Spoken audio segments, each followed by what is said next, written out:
Ya vamos a continuar en esta jornada y vuelvo a repetir, me da mucha alegría. Seguro que las tortas esas os han sentado muy bien. Os he ido diciendo que no dejarais nada allí, que lo metierais en el bolso para luego, porque... Bueno, este color rojo no es que tengamos hoy el congreso de algún partido, como hay, no. Este color es de Cáritas, de San Andrés y de Cáritas. Y nosotros abrimos el corazón a todos, no tenemos ningún carné. Lo que sí, hoy va a ser una jornada de formación. Y nos necesitamos todos y aprender de aquellos que estudian el fenómeno de la acción social y caritativa, pues con competencia. Nos hablará Sebastián Mora. Yo lo conozco ya hace muchos años y hemos compartido incluso alguna visita a las altas instancias del Gobierno, cuando yo era secretario de la conferencia y él era secretario de Cáritas. Los obispos queremos a Cáritas, Vuestro obispo os quiere. Y entonces yo quisiera que esta jornada también fuera una jornada de animación, es decir, de coger fuerza, de esos enchufes que hay ahora para los coches eléctricos, pues aquí enchufar y decir, coger fuerza para el trabajo, porque seguro que hay muchos días que decir, ¿para qué me he metido yo en este lío? Pero merece la pena. Así que adelante. Y esto también, no digo a las que sois más mayores, que habéis dicho que yo no me he metido que seáis mayores hoy. Como venís tan guapas todas, pues no. Entonces, lo que sí os digo es que vuestros nietos aprendan y dicen, mira la abuela cómo... Y esto es la mejor lección. Entonces, vamos a escuchar, hablarán aquí el presidente, o sea, el delegado de Cáritas, el presidente del obispo, ¿no? El presidente... La directora Chuco. Y la directora os pondrán en suerte para escuchar. Y después Sebastián Mora, que está a mi derecha, pues nos dará hoy pues mucha instrucción que nos servirá para vuestro trabajo y para la comprensión de la acción social y caritativa de la Iglesia, que es importantísima en estos momentos porque hay mucha necesidad.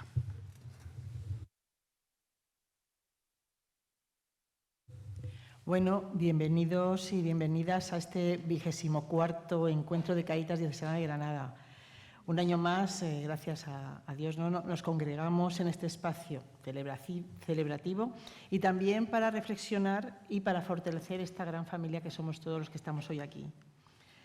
En el marco del jubileo del 2025 y también es el año dedicado a la comunión dentro del plan pastoral de la diócesis, estamos llamados a fortalecer nuestra fraternidad y ser signos tangibles de esperanza.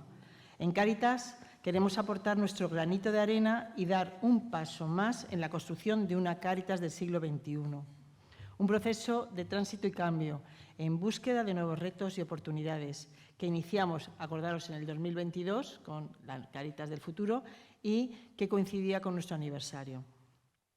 Como recordaréis, en el encuentro del año pasado reflexionamos sobre cómo gestar nuevos caminos dentro de Cáritas y estuvisteis abordando los principales retos y propuestas para mejorar y para orientar nuestro paso hacia adelante dentro de la diocesana y de los equipos.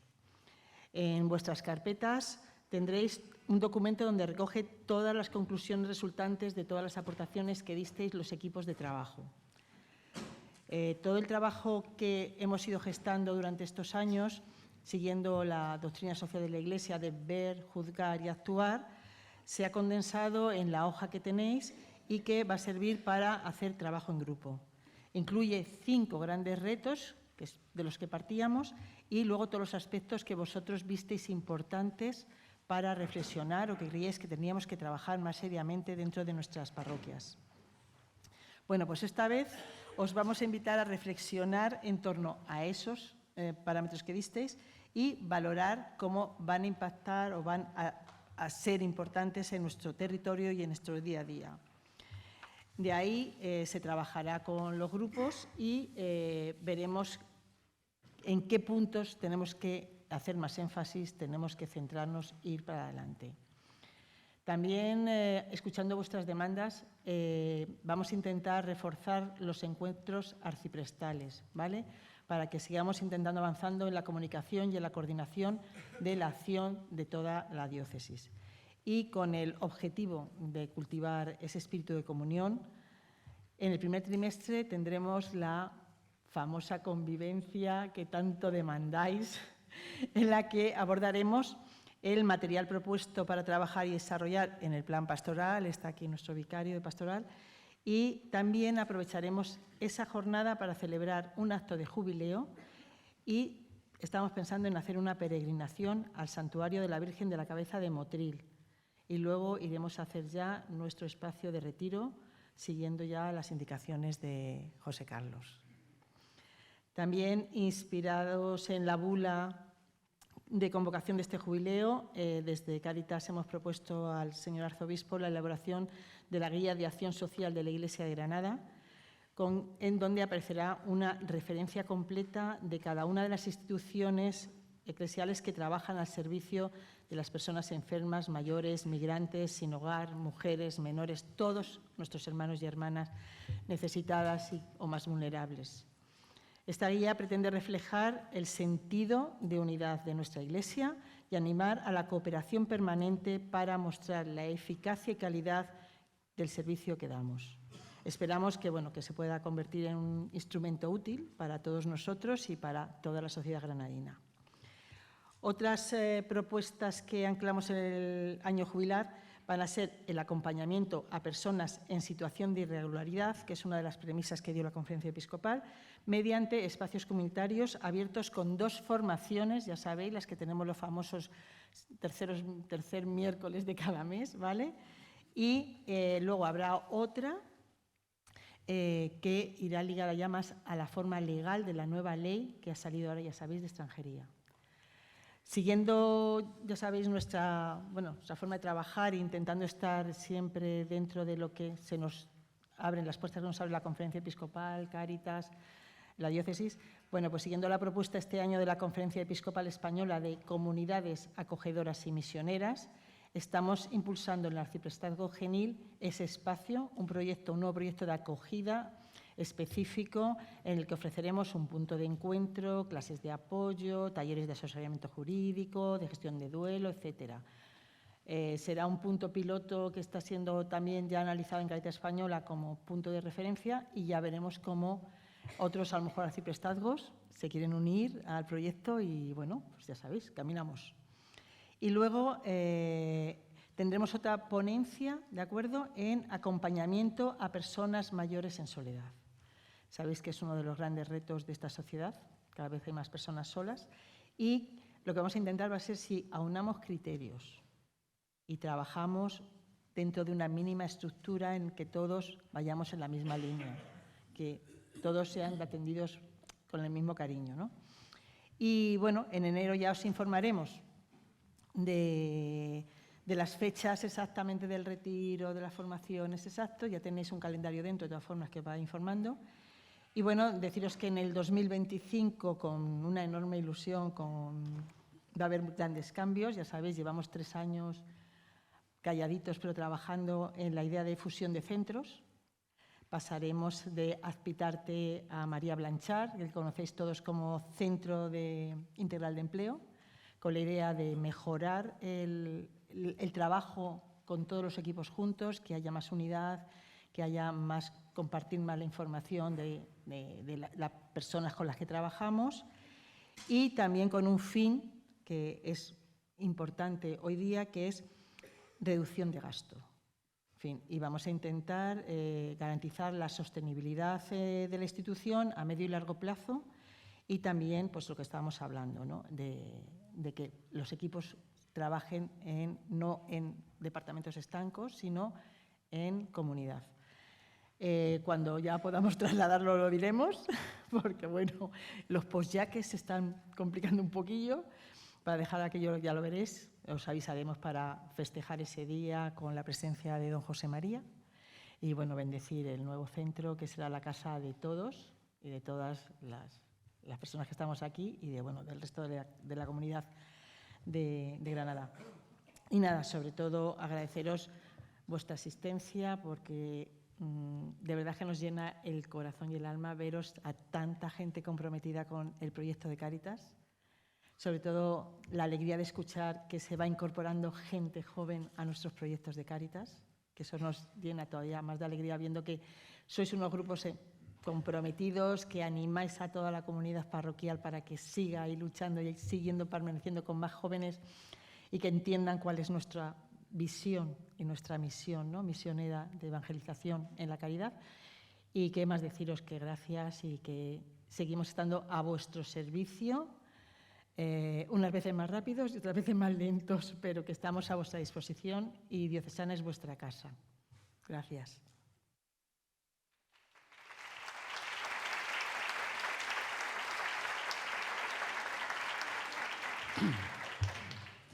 Bueno, yo también quiero expresar mi alegría de estar aquí.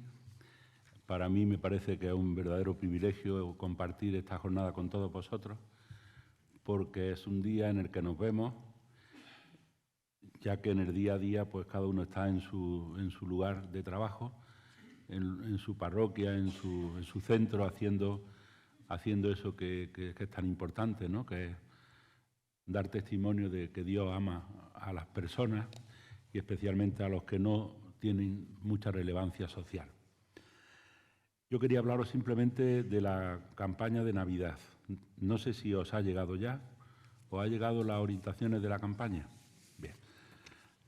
Ha llegado, me parece, en forma digital, ¿no? Aquí está impresa. Yo la carta que he escrito, si alguien la ha leído ya, lo que he hecho ha sido hacer una pequeña síntesis de esas orientaciones.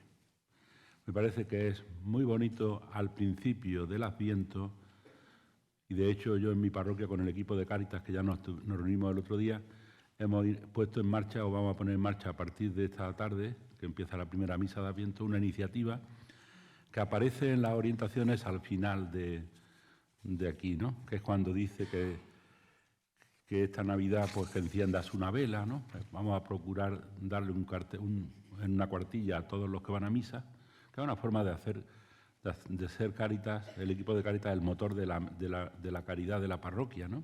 Y que toda la gente se incorpore. Entonces, una vela y, ¿no? Con eso que pone aquí al final, ¿no? Enciende tu vela, ¿no? Porque, en definitiva, el lema de este año de Cáritas para la campaña es muy bonito, porque habla de Navidad también es estar cerca de quien nos necesita. Entonces, la cercanía es un concepto muy de Cáritas, ¿no? Y lo que vamos a celebrar el día 25 de diciembre es que Dios se ha acercado tanto a nosotros que ha nacido entre nosotros. Entonces, cercanía y Navidad y Cáritas como que son realidades que confluyen, ¿no? Cáritas suele estar, las personas que trabajáis en Cáritas, que estáis muy cerca estáis palpando el sufrimiento de la gente. Pero también aparece otra palabra muy importante en esta campaña, que es el tema de los cuidados. Hay que cuidarse. Tenemos que cuidarnos, porque sabemos muchas veces lo que se sufre cuando te acercas a las personas que están pasándolo mal. Y tenemos que cuidarnos, ¿no? Entonces, muy bonito lo de, ¿no? Dice, abrázate, cuídate, cuídate. Abraza a tu prójimo, déjate abrazar por Dios y tiempo para caminar en la esperanza, ¿no? Entonces, yo os invito a que esto no lo dejéis para el 24 de diciembre, el 25 de diciembre, sino que ya el Adviento comience ya con esta especie de orientaciones, ¿no? De guía, y que pongáis iniciativas así sencillas y que las hagáis llegar a toda la comunidad parroquial. Primero, leerse esto, reflexionarlo juntos, decir, ¿qué podemos hacer? El Adviento es un tiempo donde la gente, además es muy corto, es un tiempo que después empezamos y se nos pasa tan rápido y a veces se nos olvida esa parte que tiene también de interioridad, ¿no? Eso de la vela, el buscar un rincón en tu casa para la oración y que cada uno tenga su vela y que la repartamos y que todos sepamos, ¿no? Porque al final, el día 25, se trata de que esa vela que te ha servido a ti para orar, se la regales a alguien. Hay un intercambio de velas, ¿no? Es una forma bonita de vivir la espiritualidad del Adviento de cara a la Navidad, con lo que es el día a día de Cáritas, que en Navidad solemos hacer siempre campañas parroquiales pues para ayudar a las personas sin hogar, para ayudar a los que no están solos, siempre en todas las parroquias se hacen cosas en Navidad, ¿no? Aparte de la colecta, claro está. Bueno, pues aquí la tenéis. Y yo espero que os guste. A mí me ha gustado mucho. Yo le doy gracias a Cáritas Española porque hacen también un esfuerzo y lo comparten con todos nosotros. Y luego quería ya pues presentaros a Sebas. Sebas, yo creo que no hace falta presentarlo, quizá los que son más nuevos. A ver, ¿quién no conocía a Sebas? Que levante la mano. Es señal de que esto se va renovando, ¿no? ¿Sí o no? Porque Sebas fue anteriormente a Natalia, secretario general de Cáritas Española. Pero él está, lo de la caridad o lo de trabajo con los pobres no es simplemente algo que hace de 8 a 5, ¿no? O a 3, sino que lo lleva en la masa de la sangre, ¿no? Él es profesor en la Universidad Pontificia de Comillas, es malagueño. Malagueño. Los malagueños, los granadinos no se llevan muy bien, ¿no? Bueno, es una tontería. Está casado y tiene 2 hijos y una hija. Profesor en la Universidad Pontificia de Comillas, donde imparte cristianismo y ética social, ética de la cooperación al desarrollo y a la acción humanitaria, y sociedad civil y organizaciones no gubernamentales. Es doctor en Sociología por la Universidad de Zaragoza, licenciado en Filosofía por la Universidad Pontificia de Comillas, máster en Doctrina Social de la Iglesia por la Universidad Pontificia de Salamanca y máster en Gestión Directiva de Organizaciones no lucrativas por la UNED. Ha sido, como ya he dicho, secretario general de Cáritas Española, director ejecutivo de la Fundación FOESA y vicepresidente de la plataforma del tercer sector en España y de la plataforma de organizaciones de acción social. En la actualidad es voluntario en la Asociación A Tiempo de Vallecas, que trabaja con personas con problemas de adicciones, y en la asociación, esto es muy difícil de decir, It Will Be, que trabaja... Será. Y que trabaja con las nuevas tecnologías aplicadas a la cooperación al desarrollo. Es miembro del patronato de la Fundación FOESA, vocal de la Junta de las Semanas Sociales de la Conferencia Episcopal, y desde hace años ha investigado sobre el voluntariado social, la exclusión social, el tercer sector de la acción social, ética social, política y doctrina social de la Iglesia. Gracias, muchas gracias, Sebas, por aceptar esta invitación, por compartir este día tan especial para todos nosotros, que a buen seguro tus reflexiones nos darán luz en este camino que estamos recorriendo cada día como peregrinos y artesanos de esperanza.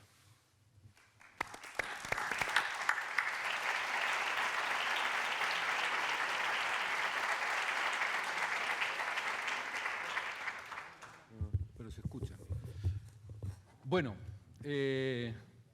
muchas gracias por la invitación, porque la verdad no sabéis lo gratificante que es, tanto como persona como cristiano, después de años, el volver a un espacio, volver a la Cáritas Granada y reconocer rostros, poder abrazarnos, poder besarnos, poder recordarnos. Y uno se siente como en casa después de estar mucho tiempo de peregrino, y no solo con gente conocida, sino también con gente que conoce por primera vez, ¿no? Hemos estado compartiendo la torta con un matrimonio que lleva 40 años casado de una parroquia cercana de aquí, que no conocíamos, y hemos acabado hasta sacándonos una foto, o sea, porque somos familia y estamos en casa. Y cuando uno eso pues ocupa otros espacios y vuelve al hogar, pues se ilumina por dentro y os tengo que agradecer sinceramente la invitación, ¿no? Volver a ver a la familia, abrazar a los amigos, abrazar a las amigas y retornar a un espacio que a mí me ha hecho lo que soy, a mí me ha enseñado lo que sé y a mí me ha transmitido realmente la vida con mayúscula. Desde ahí vamos a reflexionar juntos, aunque a mí me toque más la palabra, espero que vaya resonando lo que vayamos diciendo. Y sí quiero que os situéis en lo que voy a decir desde 3 parámetros, ¿vale? ¿Desde dónde voy a hablar? ¿De dónde va a hablar Sebas? Sebastián Sebas. Bueno, pues va a hablar desde alguien que ha tenido una experiencia larga, no solo como secretario general de Cáritas, sino desde los 20 años hasta los 50 años trabajando en Cáritas, en las Cáritas parroquiales, en programas de drogodependencia, viviendo en la casa de acogida con enfermos de SIDA, trabajando con inmigrantes, trabajando con voluntariado y después los últimos años, los últimos 8 años de mi presencia en Cáritas en la Secretaría General, que también me ha podido dar una visión de más de 30 países donde también uno va y se encuentra en casa, porque también son Cáritas y son iglesias. Bueno, pues eso va a estar presente en mi intervención. También va a estar presente lo que Alfonso ha dicho al presentarme, bueno, pues profesor universitario, entonces alguna palabra rara voy a decir para que digáis, ¿cuánto sabe este? Bueno, tengo que justificar eso de que soy profesor universitario, digo, bueno, alguna palabra, algún autor, diré, este ha escrito, para que digáis, anda, este es de verdad un profesor universitario, pero bueno, eso es un poco el barroquismo que nos adorna a los académicos, bueno, que está bien, y un poquito de pose. Y la tercera línea, bueno, pues desde mi ser voluntario hoy en un proyecto concreto, en Fontarrón, en Vallecas, en una pequeñita asociación que estamos trabajando desde la parroquia con personas drogodependientes. Tanto el drogodependiente, digo yo, de mis tiempos jóvenes, que todavía quedan algunos vivos, como una nueva realidad de drogodependencia que empieza a saltar en Madrid con jóvenes otra vez enganchados a la heroína, fundamentalmente personas migrantes, ¿no? Y que nos hace recordar esa crisis de la heroína del final de los 80 y principios de los 90, porque empieza a repetirse un perfil que vivíamos hace pues 30 años y empieza a aparecer otra vez entre nosotros. ¿Y de qué vamos a hablar? Pues mirad, vamos a hablar de la esperanza. Vamos a hablar en un mundo profundamente desesperanzado, en un mundo que cree que el futuro es bastante complejo. Los cristianos, las cristianas, y especialmente los que estamos en Cáritas, en las fronteras de la vida, en las fronteras de la injusticia, estamos convocados a construir y a hablar y a transmitir y a comprometernos con la esperanza. Hace unos años, hablando con unos chicos jóvenes en la puerta de un instituto, me decían, pero mire usted, o sea, ya me veían como soy, como un señor, ¿no? Mire usted, cuando usted tenía nuestra edad, el futuro era una promesa. Para nosotros, el futuro es una amenaza. Cuando nuestra gente joven, cuando nuestros chavales y chavalas están viviendo el futuro como una amenaza, irles con un canto de esperanza que no esté arraigado en la historia, que no esté especificado en el compromiso personal en un tiempo concreto, es simplemente una poesía que a ellos no les llega absolutamente para nada. Y por eso construir la esperanza va mucho más allá de una prédica sobre la esperanza. Comprometernos con la esperanza, la frágil niña esperanza que decía Peggy, junto a la gran fe, junto a la gran caridad, la frágil niña esperanza va de la mano. Pues esa frágil niña esperanza es un elemento sustancial en el tiempo que vivimos. Y es sustancial en el tiempo que vivimos porque estamos viviendo un momento histórico donde la condición humana, donde la misma condición humana está siendo interpelada. No donde, como luego veremos, tengamos situaciones difíciles en lo social, en lo político, en lo económico, que las tenemos, sino donde la misma concepción de lo humano está siendo interpelado. Aquella afirmación de Benedicto XVI en Caritas in Veritate, que creo que hemos profundizado poco y que es una clave fundamental. La cuestión social hoy es la cuestión antropológica. ¿Qué es ser humano? Y en esos momentos donde tanto hay proclamas que avanzan sobre el gran derecho del mundo animal, igual que los humanos, y por otro lado, donde se habla de que nada es humano o todo es transformable y que incluso la vida se puede hacer en una probeta de laboratorio, ¿dónde está el hombre? ¿Dónde está la mujer? ¿Dónde está la persona? Y esa condición interpelada nos hace preguntarnos por nuestra situación existencial de incertidumbre. Vivimos un contexto tremendamente incierto. Un chico acogido en CEDIA, un proyecto de personas sin hogar de Cáritas Madrid, me decía, mira, Sebas, lo que puede pasar es que puede pasar cualquier cosa. Ese es el tiempo que vivimos, donde lo increíble se hace creíble, donde lo inusitado es posible, donde lo que nunca pensamos se realiza. Y en ese contexto tenemos que movernos, porque no vale negar el contexto en el que nos movemos, porque el contexto está ahí y ese está dentro también de nosotros y de nosotras. El segundo elemento es la gran vulnerabilidad con la que nos vivimos. Todos y todas estamos amenazados de vulnerabilidad, de forma distinta, pero no hemos sentido, no hemos vivido y nos sentimos y nos vivimos con una fragilidad extrema. Y esa conciencia de vulnerabilidad, que siempre hemos sido vulnerables, pero esa conciencia de vulnerabilidad se agranda, se intensifica de una forma inusitada. Y podemos decir con Levinas, somos herida hasta el tuétano de nuestros huesos. Estamos atravesados por esa gran vulnerabilidad. Nos creíamos dioses y simplemente somos seres humanos.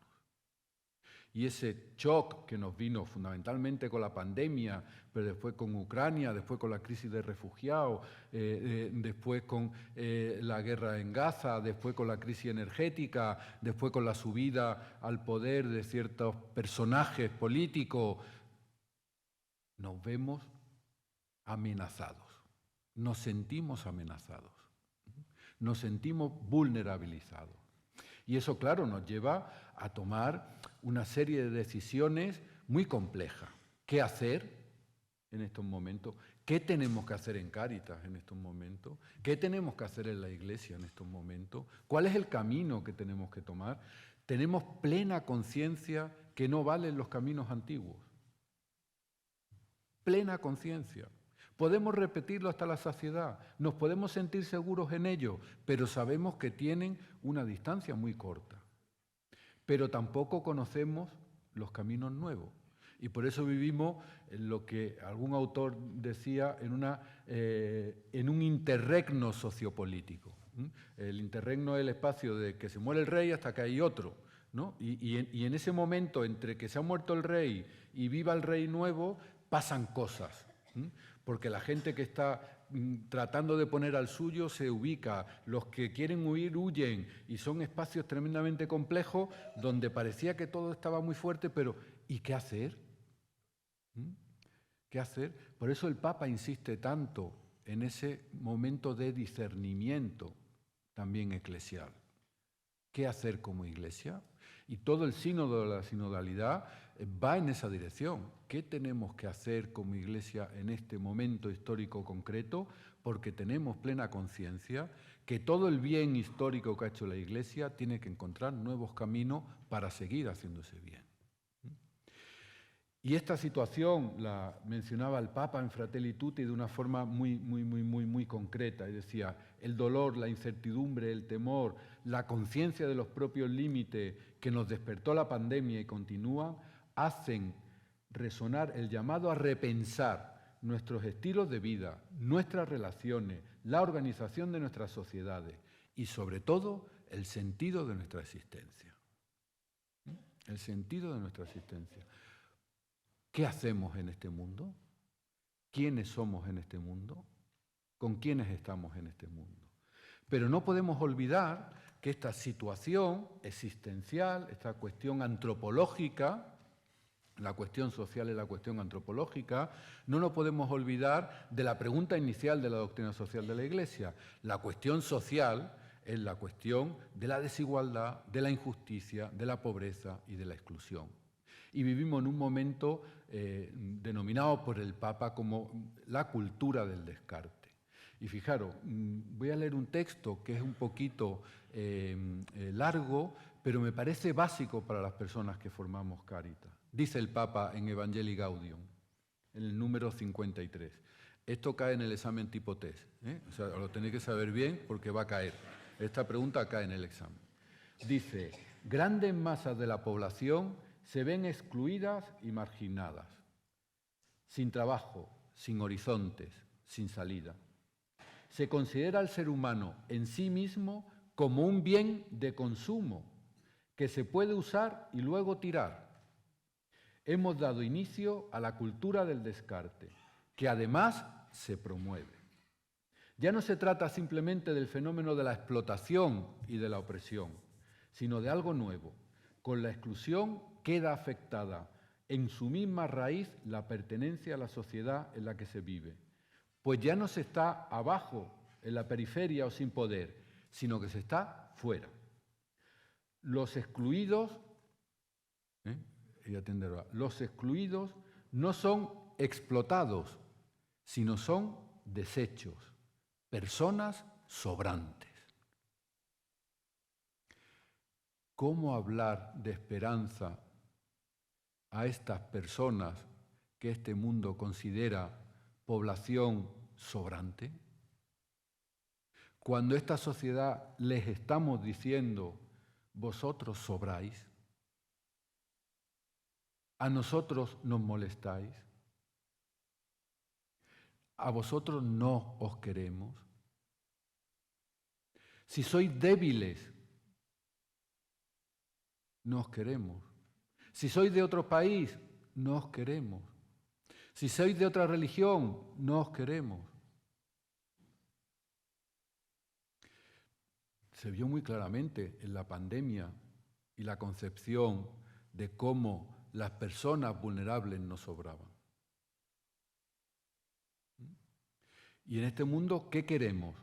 Gente joven, gente guapa, gente capaz, así como yo, más o menos lo que quiere la sociedad.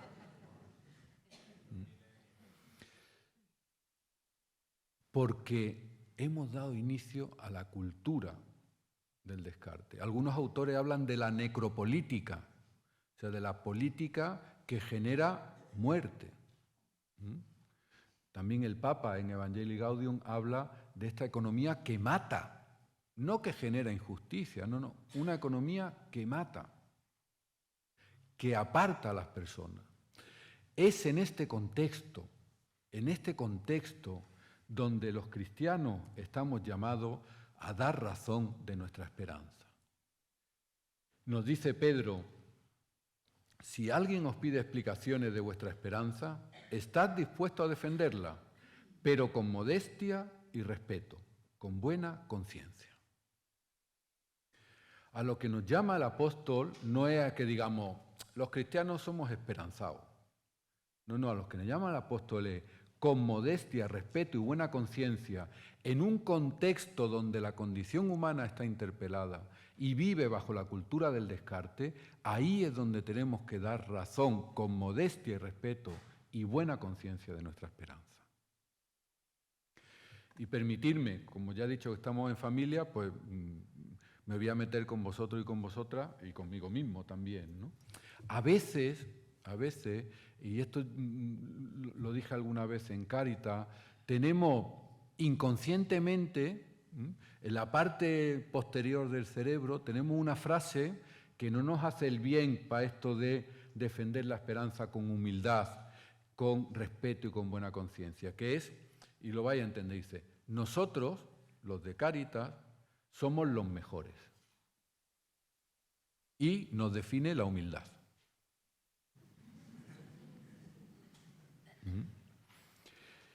Para nosotros, los de liturgia todo el día, ¡ay, alabado sea el Señor! Nosotros aquí, dando el callo. Bueno, los de Cruz Roja ni te cuento, esto es lo único que quieren. Nosotros, los de Cáritas, somos los que realmente estamos con las personas empobrecidas, con los migrantes, con los no sé qué. Bueno, esto, los políticos, bueno, los políticos, nada, pues fuera, los políticos, nosotros sí que sabemos cuál es la realidad, no sé qué. Pero eso sí, humildemente, Bueno, pues aquí hay una primera llamada, con modestia y humildad verdadera, porque muchas veces ni somos los mejores y muchas veces no nos caracteriza la humildad. Y ese sería como un primer elemento que tenemos que tomar, porque construir, porque proclamar la esperanza en un contexto de profunda desesperanza no es cualquier cosa y fácilmente caemos en una suerte de cinismo que niega la realidad para nosotros quedar por arriba. Y por eso la esperanza para los cristianos no es simplemente un hecho moral, no es simplemente un hecho sociológico, no es simplemente un instrumental de intervención psicológica. Para los cristianos, la esperanza, arraigada en la profunda antropología de la persona, es una virtud teologal, como decía don José María en la homilía. Esas tres virtudes, caridad, fe y esperanza. Esto no lo sabemos bien, de catequesis bien. Fe, esperanza y caridad. Y sin embargo, curiosamente, y haciendo análisis de las homilías, cuando ven las palabras que se citan, pues tenemos que decir, como decía yo antes de Peggy, la frágil niña esperanza, porque la fe se cita, la caridad se cita, la esperanza pocas veces. Es una cosa muy curiosa. En el lenguaje cotidiano, porque la homilía no deja de ser un lenguaje cotidiano de la vida comunitaria, la esperanza es la hermana pequeña. La hermana pequeña. Y sin embargo, dice Benedicto en Spe Salvi, que es un texto que habría que leer en este contexto, esa encíclica del Papa Benedicto, dice: la esperanza es una palabra central en la fe bíblica, hasta el punto en que en muchos pasajes las palabras fe y esperanza parecen absolutamente intercambiables. Así, en la carta a los Hebreos une estrechamente la plenitud de la fe con la firme confesión de la esperanza. Si antes cantábamos Ubi Caritas Deu ibi es, podemos decir con la misma razón Ubi spes Deus ibi est, porque es un punto central. De hecho, fijaros, algún teólogo habla de que evidentemente en la vida cristiana la fe tiene la prioridad, pero el primado histórico pertenece a la esperanza. Si no abrimos a la esperanza, si no tiene ese primado histórico, la prioridad ontológica, teológica de la fe se cae por los suelos.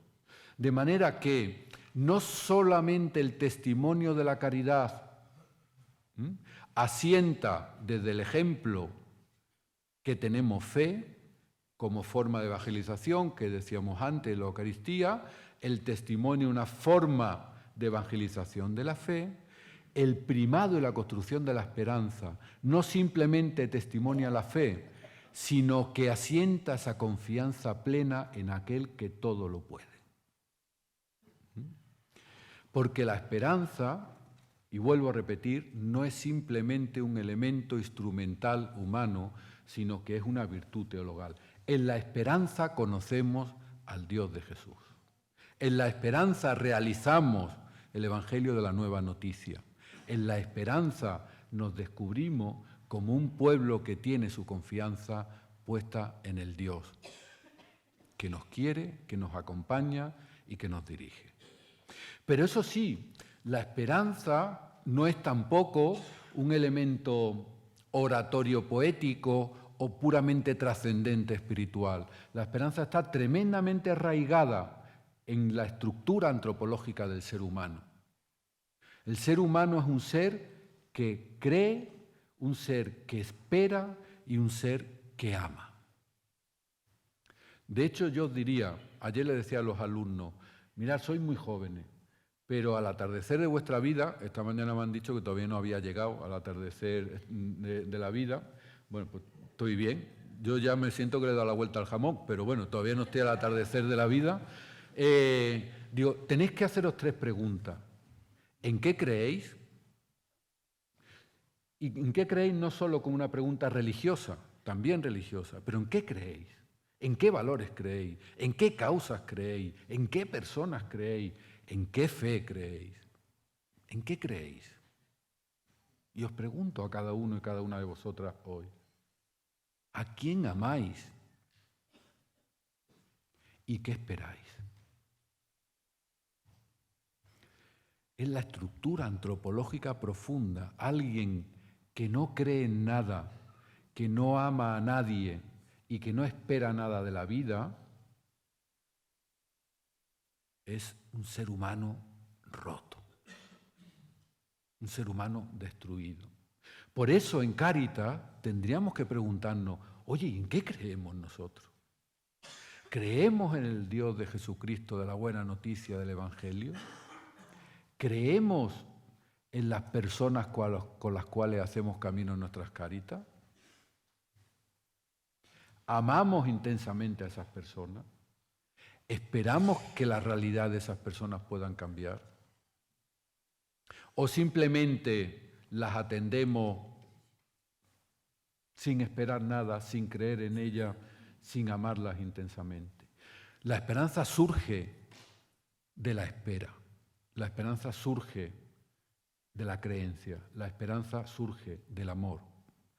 Pero hay una pregunta antropológica previa a la esperanza como virtud teologal, es ¿y tú qué esperas? De manera que me atrevería a decir, nadie puede decir que vive en la esperanza si no espera nada en el sentido antropológico del término. Alguien que no espera no vive la esperanza. Igual que alguien que no ama no vive al Dios amor. Déjate de sacrificio, antes ve y quiere a la gente y después ya te vienes. Después ya te vienes. Y además, no solo la esperanza está metida en esa estructura antropológica de la persona, sino que la esperanza también se hace historia. Dice también Pedro en su segunda carta, esperando y acelerando la venida del reino. Esperando, pero también acelerando, ¿eh? ¿Qué hace hoy en la Cáritas parroquial? No estoy aquí esperando que venga el reino. No, esperando y acelerando. A Dios rogando, pero con el mazo dando. No, es que, mira, a ver, tranquilo. No, aceleremos ahí la cosa, pongamos de nuestra parte. Por eso es importante ver esa dimensión histórica de la esperanza.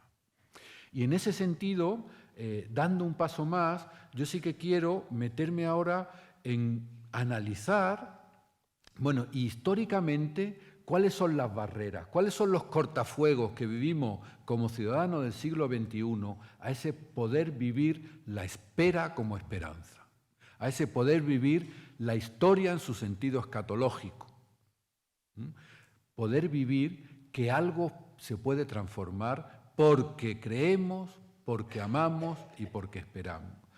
Pues os pongo ahí como 4 elementos, los que estáis siguiendo el esquema, he puesto una cosa más, ¿vale? Pero bueno, es prácticamente lo mismo. Mirad, yo creo que hoy en día tenemos muchas dificultades para vivir la esperanza por muchos elementos, pero por estos 4 elementos de una forma muy vital.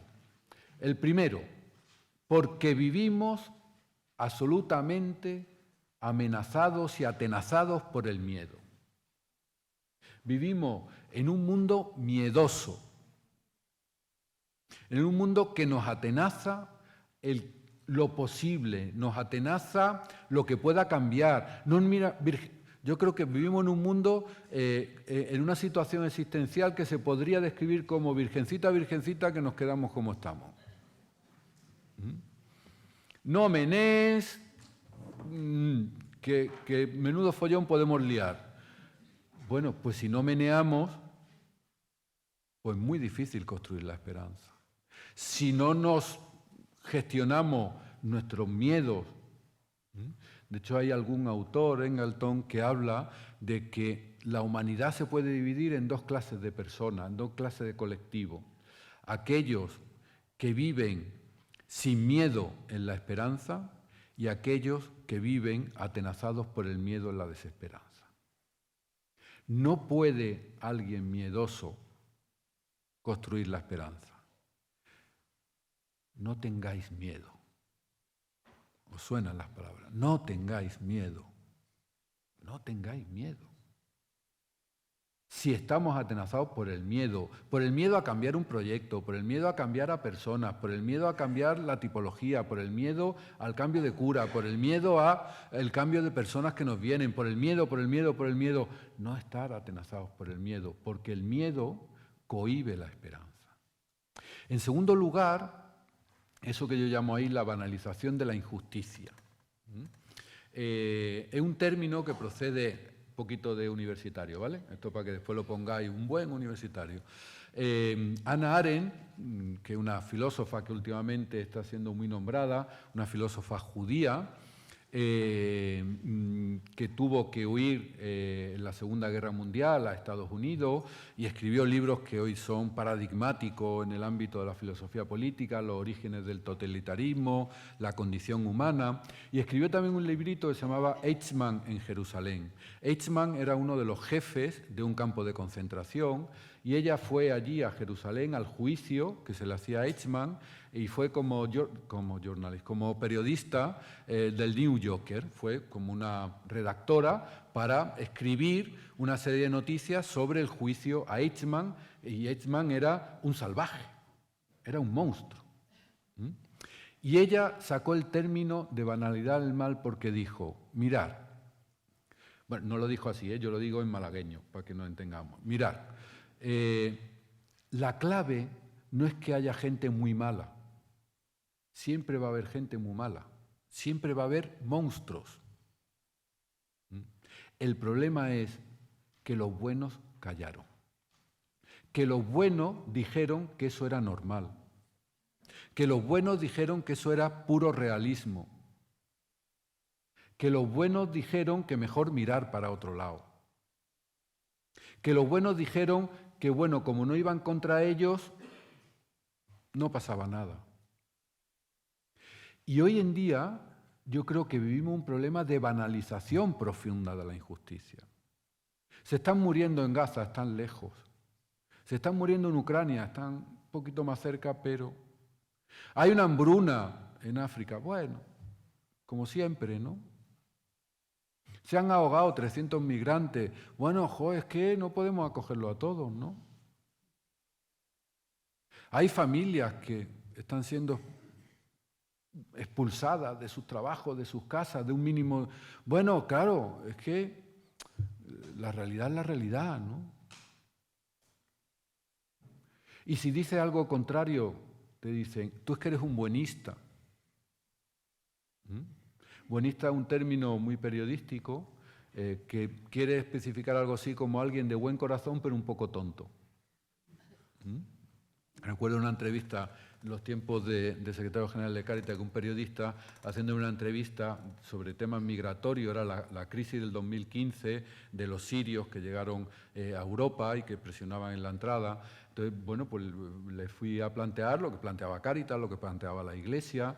Y entonces, en un momento determinado me dice, pero es que usted es un buenista.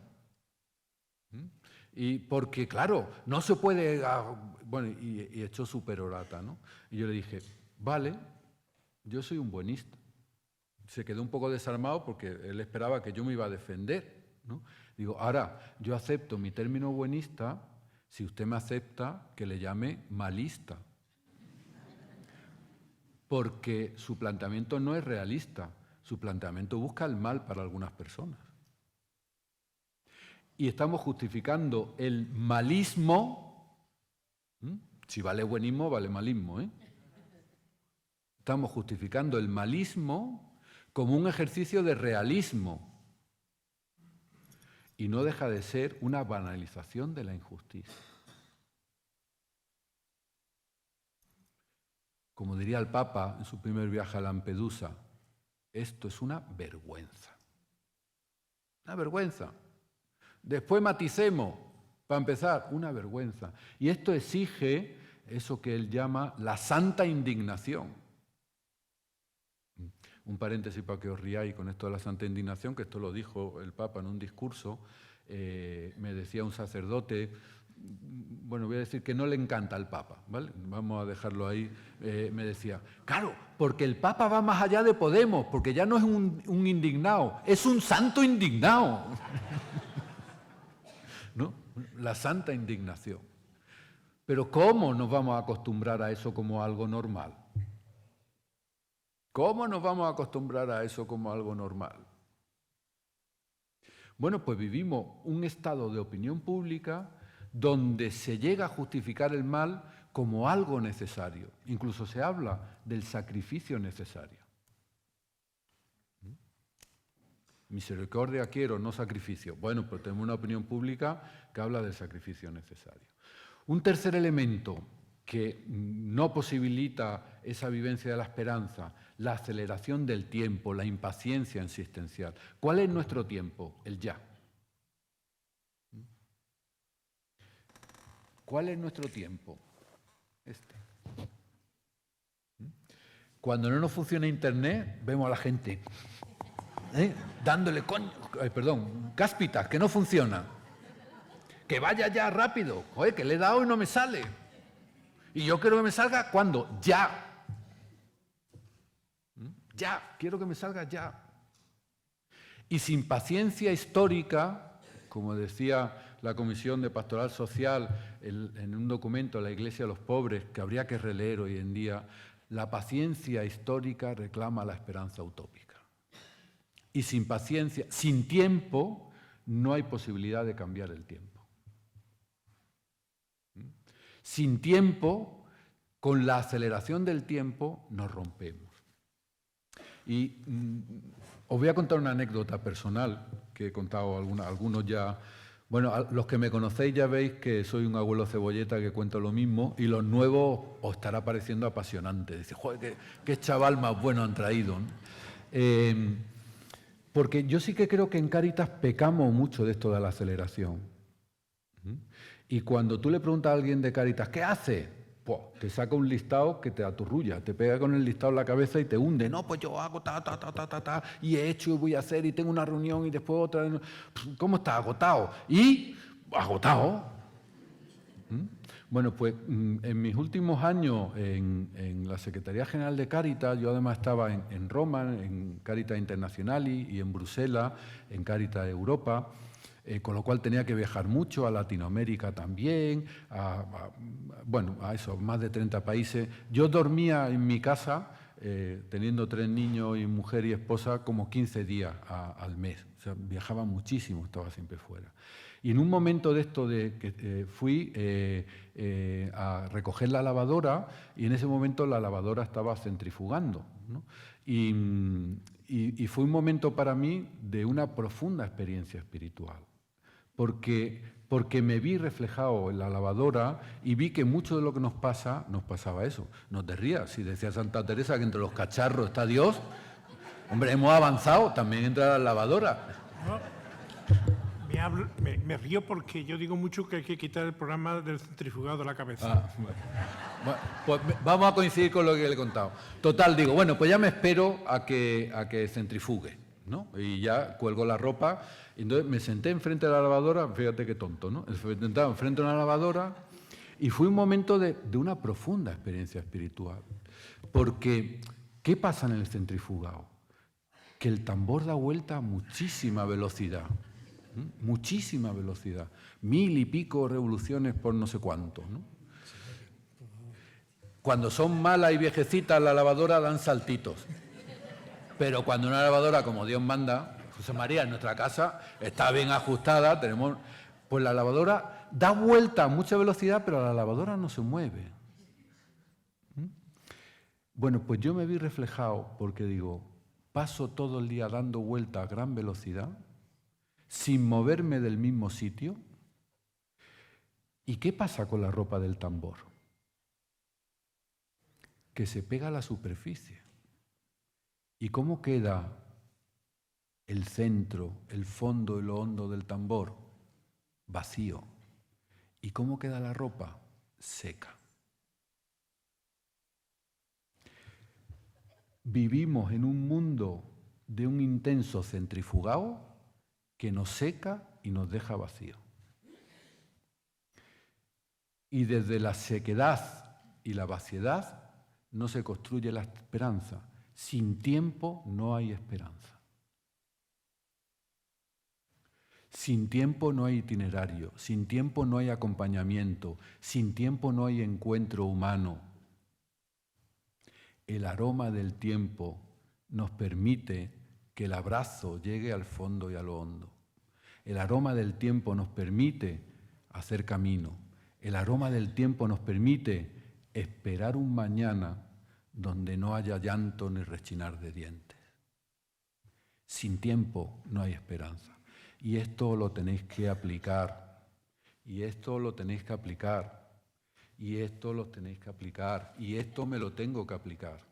Sin tiempo no hay posibilidad de experimentar la esperanza que brota de la fe en el Dios de la misericordia.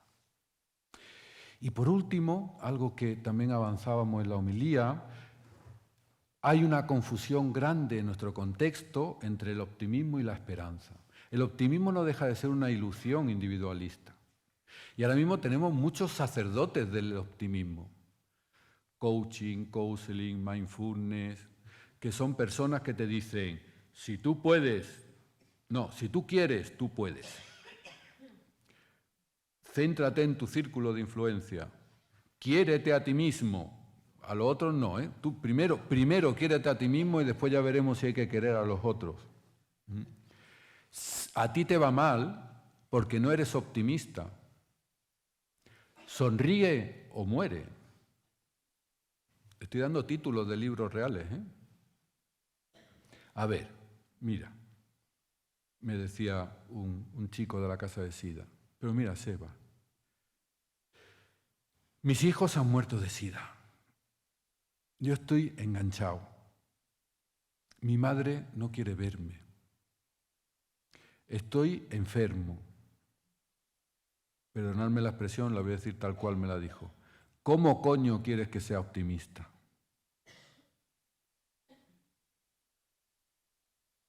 Hay que asumir la realidad y construir la esperanza de la realidad.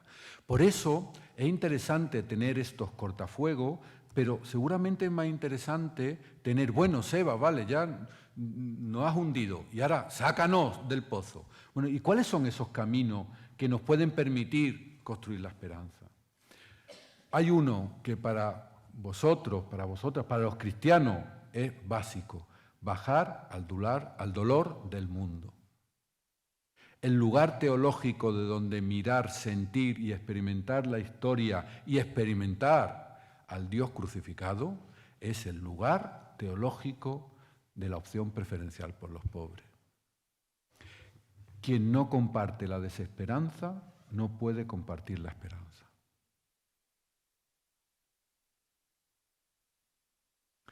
Los cristianos vivimos también en la cruz. Es verdad que tenemos el spoiler de la resurrección, pero eso no nos quita el paso por la cruz. Bajó a los infiernos. El Dios que se hizo hombre bajó a los infiernos y le resucitó de entre los muertos. No era una pantomima, ¿eh? No. Bajó a los infiernos. ¿Cómo construir esperanza si no bajamos a los infiernos? Si no compartimos el dolor, el sufrimiento, la desesperación, la vulnerabilidad, la injusticia, la incomprensión de tantas personas que vienen a nosotros. Y compartir el lugar no es simplemente vivir geográficamente en un espacio, sino compartir, compadecerse, sentir con. Y se puede ser voluntario y voluntaria de Cáritas, se puede hacer muchas cosas en un proyecto y no compartir el lugar de aquellos que están sufriendo. Se puede estar físicamente en el espacio, se puede estar físicamente haciendo cosas y no oler ni siquiera la realidad que el otro sufre. No compartir ni siquiera aquel camino que el otro sufre. No abrazar ni atisbar la lágrima que el otro está echando con nosotros. Por eso, si no compartimos vitalmente la desesperanza, difícilmente vamos a poder construir la esperanza. Si no realmente nos hacemos un uno con el otro, un consigo, que dice el Papa Francisco, con el otro, qué difícil es compartir la desesperanza. Evidentemente que tampoco podemos hundirnos en la desesperanza del otro, pero lo que no podemos es vivir con esa indiferencia, como si la persona que viene al proyecto, a la parroquia, al centro, fuera simplemente un objeto de nuestra acción, sino que es un sujeto de nuestra pasión. Su pasión forma parte de nuestra fe, forma parte de la historia de una pasión apasionada que en definitiva fue la vida de Jesús. Ahora, eso, y aquí, esto también cae en el examen, pero además quien no lo acierte catea, aunque el resto lo tenga bien, porque creo que es la clave. La comunidad es la base. Solo no podemos. Nadie salva a nadie. Nadie se salva solo. Las personas nos salvamos en comunidad, en comunión. Y por eso el entramado comunitario, sea el parroquial o otros, es básico. ¿Por qué? Porque solo no podemos. Porque el mundo es muy inhóspito como para vivir la hospitalidad. Y la comunidad es la base. Vivimos una fe comunitaria. Dice el Papa Benedicto también en Spe Salvi, preguntándose, aunque él era alemán, esto es como un toque andaluz, le dice, ¿pero a quién se le ocurrió pensar que la esperanza era un tema individual? La esperanza cristiana es comunitaria. Nos salvamos personalmente, pero sin la mediación comunitaria no hay posible salvación. Y no salvamos a nadie si no media la salvación comunitaria. Y a veces, no es vuestro caso, digo, yo ya sé que los de Cáritas Granada estáis un poco por encima de la media, estáis ahí en el 7,5, en el último eurobarómetro de las Cáritas, estáis, en Andalucía sois la segunda después de Málaga, claro. No me habéis dado suficientes tortas todavía como para cambiar. Pero fijaros, sí que hay algo que es fundamental. Seguramente en las Cáritas tenemos un notable alto en cómo nos damos a los demás, pero tenemos un aprobado, a veces muy justito, en cómo nos queremos hacia adentro. Un amigo mío que me acompañó a bastantes Cáritas, lo he contado esta anécdota también varias veces, un amigo ateo, pero de los ateos de verdad, de estos que el hombre está en búsqueda, pero bueno, pues su búsqueda siempre acaba en no es posible, ¿no? Y yo rezo por él todos los días y digo, bueno, la vía de la caridad, el testimonio, aquí lo tengo yo ya, lo pongo a tiro, y después de venir a muchas dice, oye, estoy asombrado de lo que hacéis en Cáritas. ¿Cómo tratáis a la gente y tal? Dice, ya solo os queda una cosa. Digo, ¿el qué? Digo, me va a dar la clave. Dice, que os queráis entre vosotros. Fijaros, es muy tremendo, ¿eh? Es muy tremendo, ¿eh? Que os queráis entre vosotros. Y estamos viviendo un momento eclesial también de una intensa polarización. Y no tenemos que negarla, una intensa polarización. donde a veces te sientes más a gusto fuera de entornos eclesiales que dentro, donde a veces dentro de entornos eclesiales eres el diablo, donde la acogida, hospitalidad y misericordia se vive con mucha dificultad, donde a veces entramos en polémicas ridículas. Mi parroquia reparte más que la de enfrente. ¿Qué más te da? Entonces la de enfrente dice, pero nosotros de más calidad. Y ahí ya nos queda arañarnos. La comunidad como base. El protagonismo de los descartados. ¿Dónde ponemos a las personas empobrecidas y excluidas en nuestra acción? ¿Realmente les escuchamos? ¿Realmente tienen protagonismo? ¿Realmente tienen voz? No que seamos nosotros su voz, que no la, ¿tienen voz? En Fratelli Tutti y en los distintos escritos de la Jornada de los Pobres, el Papa es muy claro con esto. Dejar ya de hacer cosas solo para los pobres. Hay que hacer cosas con los pobres. Con los pobres. Porque tienen palabra, porque tienen voz, porque son no simplemente súbditos, sujetos a alguien, sino que son sujetos, subjectum. Y este es un cambio paradigmático. Sin la voz de los últimos no hay esperanza. Sin la voz de los últimos no hay esperanza. Sin realmente creer que son los predilectos de nuestro Dios. Sin realmente creer que tienen una voz no única, porque hay otras voces, pero una voz que necesita ser escuchada. Y que es una experiencia que no puede ser descartada. Y que la Iglesia tendría que poner en el centro a estos pobres. Penúltima anécdota de Abuelo Cebolleta. Hace años en mi parroquia, pues, ¿sabéis qué es una parroquia? Una parroquia no es nada así canónico. Una parroquia es un grupo de gente que hace un retiro a principio de curso y una excursión a final de curso. Eso básicamente es una parroquia. Lo que pasa entre medio, bueno, es anecdótico, ¿no? Es anecdótico.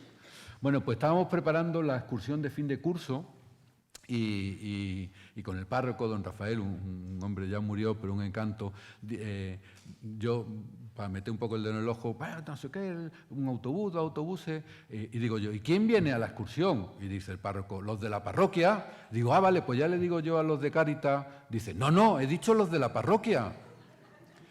Digo, ya, pero las personas que atendemos en Cáritas son de la parroquia, ¿no?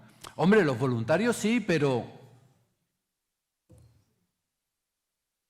¿vienen a nuestras excursiones de la parroquia? ¿O queda para los de Cáritas? ¿Están en el centro de la vida parroquial o queda al margen? ¿Lo ponemos en los mejores despachos o en los más fríos? ¿Conocéis el efecto Aracena? Que eso, o sea, el efecto María de Aracena, una voluntaria de Aracena en Sevilla, que decía, los despachos de Cáritas, los mejores para curar jamones. Oscuro, frío y apartado. ¿Están en el centro realmente? ¿Cambiamos la hora de la catequesis por atender a los pobres? No. Pero sí cambiamos la hora de atender a los pobres por la catequesis. ¿Dónde están? ¿Son realmente protagonistas del Evangelio? ¿Realmente nos creemos eso que dice el Evangelio? Y los últimos serán los primeros. Eso nos lleva a que todas estas vías no se hace sin una profunda espiritualidad, una mística de ojos abiertos que decía Metz. Aquello que Rahner dijo y tanto se repitió y a veces se malinterpretó, del cristiano del futuro será un místico o no será. Yo creo que hoy es más cierto que nunca. Si no tenemos ese espacio de vivir la realidad como una contemplación activa, eso de contemplativos en la acción que decía San Ignacio, si no tenemos la capacidad de reflectir y sacar provecho, como decían los ejercicios espirituales, si no tenemos capacidad de compartir aquello que vivimos en la profundidad de la interioridad, al final es muy difícil sostenerse en esta batalla tan compleja y tan difícil. En Cáritas tenemos que retomar la espiritualidad de la acción social, esa que nos nutre, nos mantiene y nos alimenta.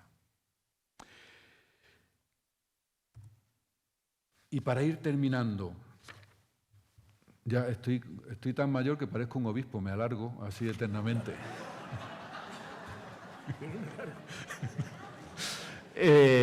Siempre meterse con un obispo produce risa. Es parte del carisma, es parte del carisma. Bueno, y a ver, ¿y qué se me ocurría para plantear? Bueno, ¿y por dónde, dentro de este contexto de bloqueos de la esperanza y de caminos para la esperanza, se me ocurría la metáfora de la artesanía, la metáfora del artesano? Y esto me proviene de un libro de Richard Sennett que se llama precisamente El artesano. Y él ponía tres figuras. Él hablaba de la producción industrial, ¿no? Nosotros vamos a hablar de la acción sociocaritativa. Hay como tres formas de gestionar, de implicarnos, de comprometernos en la acción sociocaritativa. Le decía, hay una forma que es tremendamente atractiva, pero también muy compleja y peligrosa, que es la del artista. Dice, ¿qué hace un artista? Un artista es un genio. Lo que hace él es único. Lo que hace él es intensamente creativo. Lo que hace él impacta. Lo que hace él lo alabamos como lo más bello que hemos visto. Dice, pero no hay nadie que pueda vivir con un artista. Son personas individualistas, carismáticas, que van por su cuenta, que al final desprecian lo ordinario, lo que somos la mayoría.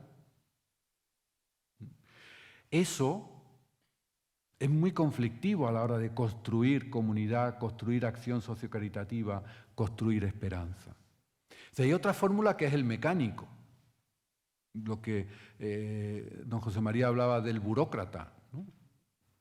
A ver, ¿qué tengo que hacer? Punto primero, mirarle a los ojos. Punto segundo, que firme aquí. Punto tercero, darle un abrazo. Punto cuarto, derivarlo al programa de empleo. Punto 5, no sé qué. O sea, actuamos como un mecánico. Tú aprietas, desaprietas, pones manguito, quitas manguito, ¿no? Como un mecánico. Dice, pero hay una tercera fórmula, y yo creo que esta es la nuestra, que es la del artesano. ¿Y por qué es la nuestra? Porque el artesano produce algo bello. Y produce algo bello que es único. Pero en su unicidad, todos sabemos que esto procede de la artesanía de... No hay dos cántaros iguales, pero sabemos que procede de tal pueblo. Esto es cerámica de Talavera. Y lo reconocemos. Pero no es igual, pero tiene un aire propio. Y además el artesano trabaja en un taller junto con otros. Y tiene a personas a las cuales enseña, los aprendices. Y genera una historia, y genera un modo de ser, y genera una comunidad. Es capaz de actuar con un olor común, pero de manera única. Eso debería ser el modelo de acción social en Cáritas. Un olor común que siempre, siempre es una acción única, porque hay personas entre medio. Y desde ese taller de artesanía, que son nuestros proyectos, nuestras Cáritas parroquiales, nuestros programas, desde ese taller de artesanía, de alguna manera yo creo que hay 4 elementos que siempre tenemos que tener pendientes. El primero, y fundamental en este momento, desvelar la realidad. ¿Qué es lo que pasa? ¿Qué es lo que está ocurriendo? ¿Por qué sufre la gente? Tenemos que a nuestras comunidades cristianas y a la sociedad mostrarle lo que realmente está pasando. Hace un par de años cuando se presentó el FOESA, o 3 ya, de las comunidades autónomas, hubo un político en Madrid que dijo, ¿pero dónde están los pobres que dicen estos de Cáritas? ¿Mm? Y recuerdo que coincidí con él en un encuentro, me dice, pero, a ver, Sebastián, ¿dónde están los pobres? Y a mí se me ocurrió una frase que dijo Jesús a sus discípulos cuando le preguntaron, ¿dónde habitas? Le dije, ven y lo verás. Porque tenemos la capacidad de estar y ver. Ven y lo verás. Porque desvelar la realidad duele. Pero es una misión clara. Sin destapar la olla de la desesperanza, no hay posible esperanza. Segundo elemento, vincular realidades. En palabras del Papa Francisco, tenemos que generar puentes y no construir muros. ¿Y eso qué significa? Puentes. Pues mirar, puentes entre las personas excluidas y las personas integradas, puente entre los creyentes y los no creyentes, puente entre los voluntarios y los técnicos, puente entre Cáritas y otras organizaciones, puente entre los rubios y los morenos, puente, espacios de encuentro para que podamos ir construyendo otro tipo de sociedad. Y eso nos va a exigir comprometernos en la caridad política. He nombrado la bicha, política. Bueno, pues si luego me preguntáis a alguno, oye, ¿y Cáritas tiene que meterse en política? Pues voy a decir, sí, y hasta la médula. Lo que no tiene que hacer es lucha partidista. Pero si los cristianos no estamos comprometidos con el bien común, ¿para qué estamos? Y eso exige defender los derechos humanos, y eso exige comprometernos legislativamente, y eso exige meternos en las asociaciones, y eso nos exige también a los cristianos. Ojalá hubiera más cristianos comprometidos en la política activa. Dice Benedicto XVI, digo que si cita a Francisco y dice, hombre, es que ya sabemos cómo es Francisco. Benedicto XVI, papa, teólogo, alemán, poco sospechoso de teología de la liberación, dice, la más alta e incisiva caridad, la política. Fratelli Tutti es un canto al compromiso político de todos los cristianos. Y creo, y esto no significa meterse en la lucha partidista, pero sí en la construcción del bien común que media también la vía institucional. Un paréntesis, mirad, hay una frase que estos días se ha dicho con respecto de la Dana que a mí me parece tan sugerente como peligrosa, que esta de solo el pueblo salva al pueblo. Esa es mentira. Es sugerente, pero es muy peligrosa. Sin instituciones no es posible la vida en la polis, la vida en la ciudad. ¿Qué queremos? ¿Vivir sin instituciones? ¿Queremos vivir sin sanidad, sin educación, sin jueces? ¿Queremos realmente vivir así? No. Otra cuestión es que las instituciones no funcionen y sean malas. Eso es otra cuestión. Y haya que cambiarlas, transformarlas, mejorarlas, etcétera, etcétera. Y desde ahí, desde este desvelar, vincular, comprometerse, el recrear posibilidades inéditas. Hay un cierto irremedismo. Esto siempre es así, siempre se ha hecho así, y yo creo que en Cáritas tenemos que decir, es posible hacer otras cosas. Es posible otro tipo de economía, es posible otro tipo de convivencia, es posible otro tipo de vivienda, es posible otro tipo de residencia, es posible otro tipo de vida en la comunidad. Es posible, y es posible porque ya lo estamos viviendo. Eso de las reservas escatológicas, todavía, ya sí, pero todavía no. Bueno, pues ya sí, pero todavía no. De alguna manera, yo creo que tenemos que tener la convicción desde este itinerario que la esperanza no defrauda. Título de la bula del año jubilar. La esperanza no defrauda. Pero para realmente que como Cáritas, como Iglesia, vivamos la esperanza, sí que hemos hablado que la esperanza va a significar que ocupemos un lugar, que tengamos una perspectiva, bajar al dolor del mundo, decía, que tengamos una profunda espiritualidad, esa mística de ojos abiertos, que tengamos ese sentido comunitario para poder construir y que tengamos también ese sentido activo de la caridad que abraza y libera. Permitidme, para terminar, que os anime, que os impulse, incluso que os ruegue, como cristiano y como ciudadano. A vosotros y vosotras, voluntarios y profesionales de Cáritas, no perdáis nunca el lugar, no perdáis la espiritualidad ni el sentido comunitario para poder abrazar y liberar. Y ese espacio que os ruego que no perdáis, para los cristianos está muy claro, a los pies del crucificado, con los ojos fijos en Jesús, con la comunidad que nos apoya y María, Madre de la Esperanza, junto a nosotros, abrazando a todos los crucificados de la tierra para poder y lograr bajarlos de la cruz. Muchas gracias.